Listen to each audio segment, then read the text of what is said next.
Dan wasyukurillah, salatan wassalam ala rasulillah amma ba'du. Yang kami hormati Ibu Kepala Sekolah SD Satu Salamerta, yang kami hormati segenap Dewan Guru dan staf, yang kami sayangi teman-teman semua. Pada kesempatan kali ini kami akan menyampaikan cerita tentang Isra Mi'raj. Hadirin yang dirahmati Allah, perjalanan Isra Mi'raj menempatkan Nabi Muhammad SAW di kedudukan yang tinggi, sebuah kedudukan yang mengantarkan beliau pada derajat kehalifahan kenikmatan. Ditampakkan perkara-perkara gaib yang tidak diketahui manusia selain beliau. Allah Ta'ala berfirman, sesungguhnya Dia telah melihat sebagian tanda-tanda kekuasaan Tuhannya yang paling besar. Apa saja hal-hal gaib dan tanda-tanda kebesaran Allah yang beliau saksikan? Berikut penjelasannya. Pertama, melihat Jibril dengan wujud aslinya. Penampakan Jibril alaihi wasallam dengan wujud aslinya adalah salah satu tanda-tanda kebesaran kekuasaan Allah. Rasulullah menyaksikan hal itu di malam itu, di perjalanan yang tinggi itu, di saat Isra Mi'raj. Biasanya Rasulullah SAW bertemu Jibril dalam wujud manusia. Ia sering datang dalam wujud Dilia Al-Kalbi radhiyallahu. Rasulullah SAW bersabda, sesungguhnya Dia itu Jibril. Ia turun dengan tampilan Dilia Al-Kalbi. Hadis riwayat An-Nasai. Dengan kedatangan Jibril dengan wujud manusia, apalagi dalam tampilan sahabat Nabi, adalah cara Allah dalam menjaga kondisi batin Nabi, karena manusia akan merasa nyaman dengan manusia. Efek psikis yang ditimbulkan pada berinteraksi dengan manusia tentu akan berbeda dengan interaksi dengan malaikat, apalagi dengan wujud asli mereka. Tapi di sisi lain, Allah hendak memuliakan Rasulullah SAW dengan sesuatu yang istimewa, sesuatu yang tak pernah kita dengar pernah terjadi pada keturunan Adam yang lainnya, yaitu melihat Jibril alaihi wasallam dengan wujud aslinya.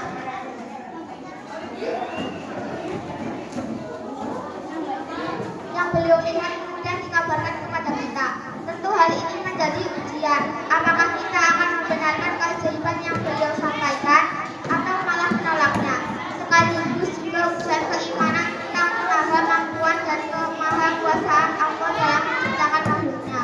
Terdapat sebuah riwayat dari Muslim tentang penjelasan Mukminin Aisyah radhiyallahu dari Mas'ud berkata kepada Aisyah, bagaimana dengan firman Allah, kemudian Dia mendekat, lalu bertambah dekat lagi, maka jadilah Dia dekat pada Muhammad jarak 2 ujung busur panah atau lebih dekat lagi. Lalu Dia menyampaikan kepada hambanya Muhammad apa yang telah Allah wahyukan. Aisyah menjawab, sesungguhnya yang dimaksud adalah Jibril alaihi wasallam. Biasanya ia datang menemui Nabi dalam sosok seorang laki-laki, tapi pada kesempatan itu ia menemuinya dengan wujud aslinya yang menutupi langit. Hadis riwayat Muslim. Pertemuan Nabi SAW dengan Jibril dalam wujud aslinya untuk kali kedua terjadi di sisi Sidratul Muntaha. Diriwayatkan oleh Ahmad dari Abdullah bin Mas'ud dengan sanad yang sahih. Rasulullah SAW bersabda, aku melihat Jibril di sisi Sidratul Muntaha. Ia memiliki 6 kaki sayap, dari bulu sayapnya bertabur permata dan batu-batu mulia. Hadis riwayat Ahmad. Kedua, melihat Baitul Ma'mur. Dalam perjalanan Isra Mi'raj ini, Rasulullah SAW berjumpa dengan Nabi Ibrahim alaihissalam. Beliau lihat bapak para nabi itu tengah bersandar di Baitul Ma'mur. Terjadilah dialog antara kedua Rasul sebagaimana yang sudah kita bahas di artikel sebelumnya. Namun ada poin penting lainnya dalam kejadian tersebut yang belum kita bahas, yaitu tentang Baitul Ma'mur. Apa itu Baitul Ma'mur?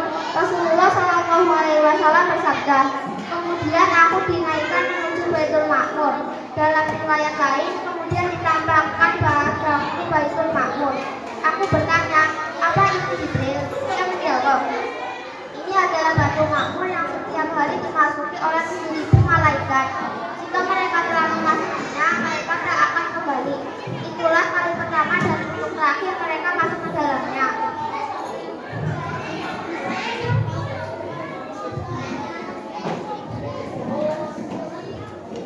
Mereka telah keluar dari Baitul Ma'mur.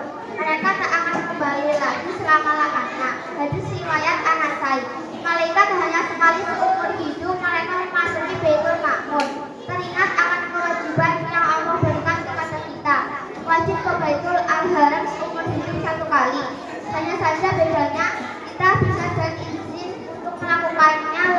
satu kali. Merenungkan hal ini menimbulkan rasa khusyuk dan tunduk pada Allah Ta'ala. Sejak Baitul Ma'mur diciptakan, setiap hari 1000 malaikat memasukinya dan tidak mengulanginya. Alangkah banyak jumlah malaikat-malaikat yang mereka itu sangat taat dan tunduk pada Allah. Dan kita juga semakin memahami sabda Rasulullah Shallallahu Alaihi Wasallam. Sesungguhnya aku melihat apa yang tak kalian lihat, aku mendengar apa yang tak kalian dengar. Langit itu merintih dan sudah sepatutnya ia merintih, tidak ada tempat tersisa darinya kecuali ada malaikat yang meletakkan dahinya pada Allah. Hadis riwayat At-Tirmidzi.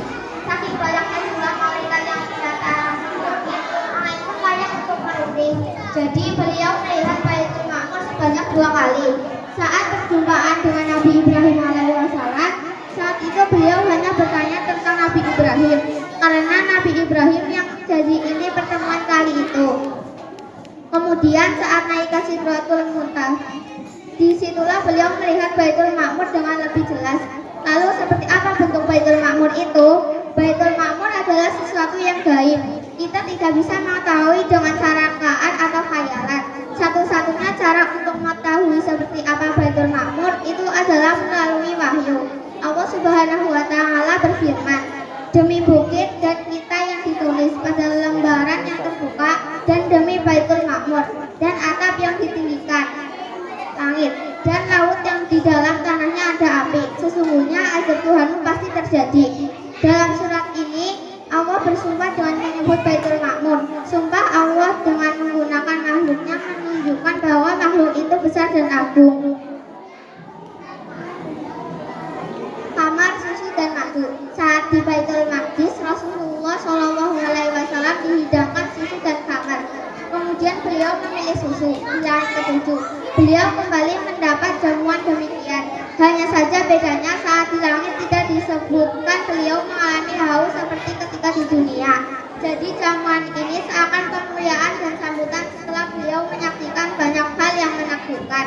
Rasulullah Shallallahu Alaihi Wasallam bersabda, setelah itu aku diberi wadah yang berisi khamar, susu dan madu. Aku mengambil wadah yang berisi susu. Jibril berkata, itu adalah fitrah yang engkau dan umatmu berada di atasnya. Hadis riwayat Al-Bukhari. Hal ini menunjukkan pujian untuk Nabi dan umatnya. Jibril mengabarkan bahwa umat ini berada di atas fitrah yang bersih. Hanya saja manusia terkadang mengotori sendiri sesuatu yang bersih itu. Dalam perjalanan ini pula beliau melihat Sidratul Muntaha sebagaimana yang telah kita bahas. Demikian yang dapat kami sampaikan.